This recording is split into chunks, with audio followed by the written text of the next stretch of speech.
Oke, sekarang kita lanjut ke kuartil. Kuartil disimbolkan dengan Q. Ya. Kuartil adalah membagi data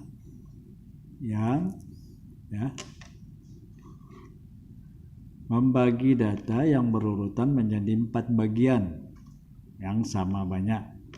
Contohnya ada rentangan data. Kita bagi 4 datanya, masing-masing dapat 25%. Nah, dari situ antara data dan data kita ambil tengahnya berapa? Q1. Dan Q2 dan pembagian yang kedua dengan yang ketiga kita ambil tengahnya, dapat Q2, maka dapat tengahnya. Ini sama dengan median nilainya, karena data tengah. Kemudian bagian yang ketiga dengan bagian keempat kita dapat tengahnya Q3.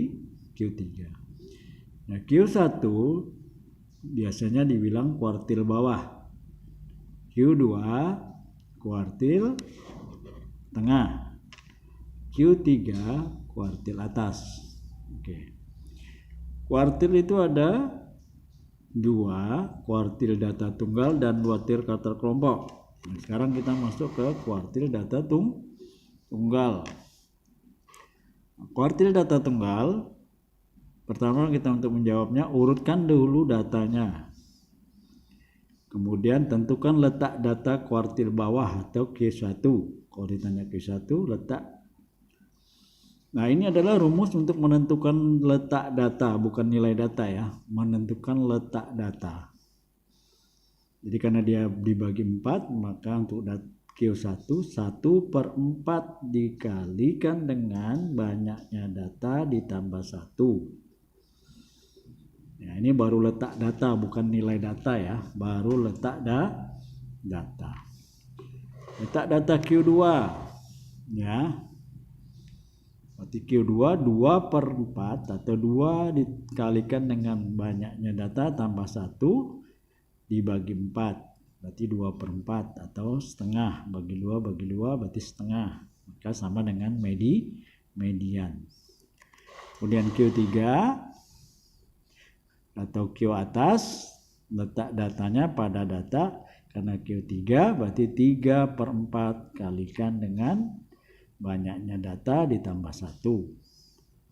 Ini rumus letaknya data. Kemudian ada juga jangkauan kuartil. Jangkauan kuartil itu atau JQ itu data atas dikurang data bawah. Kemudian ada lagi simpangan kuartil atau simpangan semi interkuartil atau QD. Nah, sering ditanya nih di dalam ujian nasional atau ujian, yaitu Q3 dikurang Q1 dibagi 2 atau jangkauan kuartil dibagi 2. Paham ya? Nah, contoh soal. Ya. Contoh soal.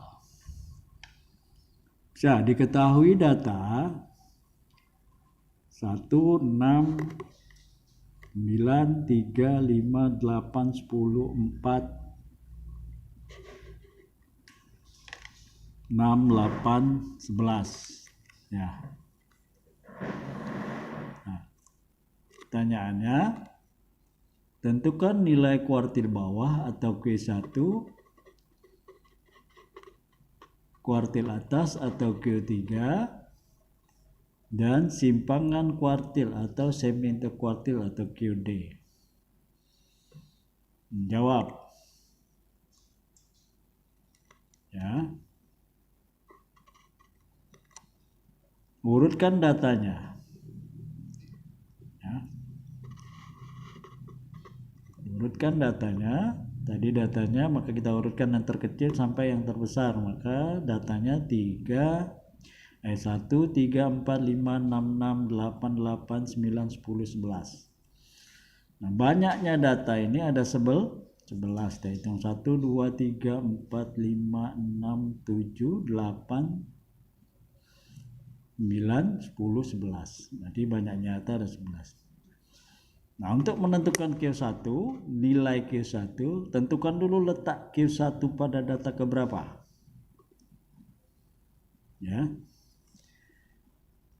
Jadi letak datanya Q1 pada data ke-1 kalikan dengan 11 tambah 1 dibagi 4. Artinya 1/4 kalikan dengan 11 tambah 1 12. 12 bagi 4 3.